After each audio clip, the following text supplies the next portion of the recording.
ये 10 बातें प्रधान होती हैं। आपके अंदर अच्छे भाव आ रहे हैं या बुरे भाव आ रहे हैं तो उनमें ये 10 बातें प्रधान हैं।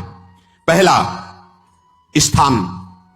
आप कहां बैठे हैं, कहां रह रहे हैं, किस जगह खड़े हैं, आपको स्थान देख करके ही बर्ताव में उतरना है। जैसे मदिरालय है, आप वहां खड़े होंगे तो तमोगुण अपने आप बढ़ने लगेगा, आसुरी प्रवृत्ति बढ़ने लगेगी। ऐसे ऐसे जिस स्थान पर खड़े होने से, देखने से, बात करने से हमारी वृत्ति बिगड़ रही, उस स्थान का तत्काल त्याग कर देना चाहिए, वहां से हट जाना चाहिए। पहला है स्थान। जैसे सत्संग, यमुना जी का एकांतिक पावन तट, किसी लता के नीचे, किसी संत भगवान के सानिध्य में, अब हमारा ये स्थान भजन वृत्ति बढ़ाएगा। उस व्यक्ति का घर जिसके पास जाने से वासनाएं बढ़ रही, उस स्थान में जहां दृश्य देखने से हमारे अंदर गंदी बातें आ रही, पहला है स्थान। दूसरा है अन्न। बहुत बड़ा प्रभाव अन्न का होता है। अगर अधर्म के द्वारा कमाया हुआ अन्न तो बुद्धि अधर्म में ही लगेगी। यदि भोजन पकाते समय, रसोई रांधते समय आप विकारात्मक चिंतन कर रहे हैं तो कोई भी प्रसाद पाए उसके अंदर विकार जागृत हो जाएगा। अन्न का बहुत बड़ा प्रभाव पड़ता है। यदि हम अन्न थोड़ा भी हमारे अंदर दूषित चला गया तो जब कभी ऐसी विकार की भावना हो, आपके अंदर विकार बन रहा है तो खोजिए। आपने कोई दृश्य देखा है, आपने किसी से बात की है, आपने कोई ऐसा संकल्प बनाया, नहीं तो फिर भोजन दोष आ गया। अब आज उपवास कर दो, जब तक वो वृत्ति न नष्ट हो तब तक कुछ मत पाना, जल से काम चलाना, तो एक दिन एक पहर अपने आप शांत हो जाएगा। अगर बहुत विकलता हो रही तो नाम कीर्तन शुरू कर दो, भोजन मत पाना, नाम कीर्तन शुरू, बिल्कुल शांति मिल जाएगी, बिल्कुल। और ये तो उदाहरण महापुरुष इसलिए देते कि हम सावधान रहें। हमारे अच्छे भाव या बुरे भाव में ये 10 बातें बहुत प्रभाव डालती हैं। पहला स्थान, दूसरा अन्न, और तीसरा जल। पानी भी बहुत संभाल के नहीं। आजकल तो देखो प्रायः ऐसे दांत से प्लास्टिक नोचेंगे, ऐसे पानी पिएंगे, कब भरी गई, कहां भरी गई, कैसा पानी। बड़ा देखो कैसा हमारे भजन साधन के लिए विक्षेप पैदा होता चला जा रहा है। पहले सुंदर सरोवरों का जल, मतलब 15 वर्ष तो गंगा जल ही केवल पिया है, जो आकाशवृत्ति से मिला नहीं, गंगा जल ही पिया है। कुआं का जल, फिर आया हैंडपैप का जल, अपवित्र होने लगा। हैंडपैप में जो वाशर, अगर वो कहीं चमड़े का पड़ा हुआ है तो अपवित्र जल हो गया। अब हैंडपैप का भी अंतर ध्यान स्वरूप हो गया, अब तो नहीं दिखाई देता। अब रह गया है मोटर से निकले और फिल्टर में जाए, वो मशीन जो फिल्टर करती पानी को, आरओ, उससे। अब वो जिनके पास है तो है, नहीं तो परिक्रमा लगाया हो, आपको पानी पीने को नहीं मिलेगा। देखो कैसा समय आ गया। आगे और समय, जल का प्रभाव पड़ता है। जैसे हम गंगा जल पीते थे, सही कहते हैं, कई दिन जब भोजन नहीं मिलता तो पूरी पौष्टिकता गंगा जल से मिलती थी।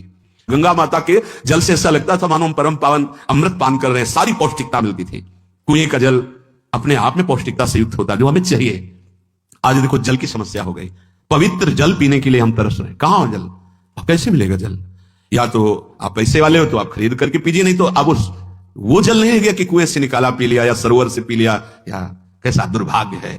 जल का बहुत बड़ा योग है साधना में। जैसे स्थान का तो परम पावन वृंदावन धाम, अन्न का तो अब हम भगवत प्रसाद पाते हैं, जल का बहुत बड़ा योग है, आज दूषित होता चला जा रहा है। फिर चौथा है आपका परिकर, जहां पर रह रहे हैं वो समुदाय, चाहे परिवार हो या आप समुदाय, वो कैसा है, रजोगुणी है, तमोगुणी है, सतोगुणी है या त्रिगुणातीत भागवतिक है, उसका प्रभाव पड़ेगा। पांचवा है आपका पड़ोस, आसपास वाले घर, जैसा है वैसा प्रभाव पड़ेगा आपके ऊपर। पड़ोस निंदनीय है तो बंधन से युक्त होना पड़ेगा। आस पड़ोस का बड़ा प्रभाव पड़ता है।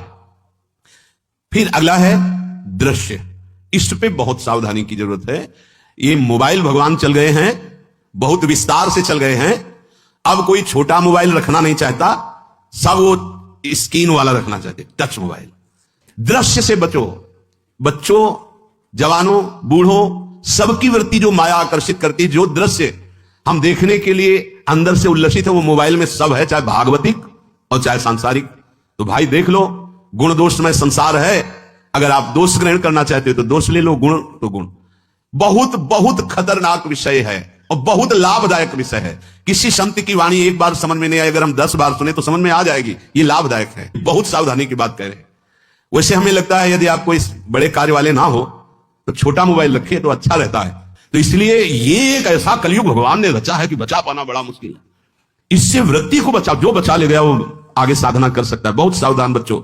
हमें लगता है यदि आपका मन चंचल हो, आपके शासन में ना हो, तो स्क्रीन वाला मोबाइल अपने माता पिता को दे देना चाहिए। और हम कहते हैं रखो, छोटा वाला रखो, कभी कोई आपत्ति विपत्ति या सूचना देनी हो, बढ़िया काम करता है। जरूरी नहीं है इतना बड़ा लेके चलना। हाँ, अगर आपको बहुत राजकीय विभाग के कार्य हैं तो बात अलग है कि कौन सी सामान कहां कैसे, तो वहां से वीडियो भेज रहा है, वो चेक कर रहा है, यस हाँ ठीक है अब चलाओ। अपने को क्या काम है? सत्संग अगर सुनना है तो सत्संग सुनने के अलग यंत्र आते हैं, चला दो उसमें, वो इतनी बड़ी लगती है उसमें चिप, पेन ड्राइव ऐसे लगा दो और सत्संग सुनो। जरूरी वो दृश्य वाला रखो।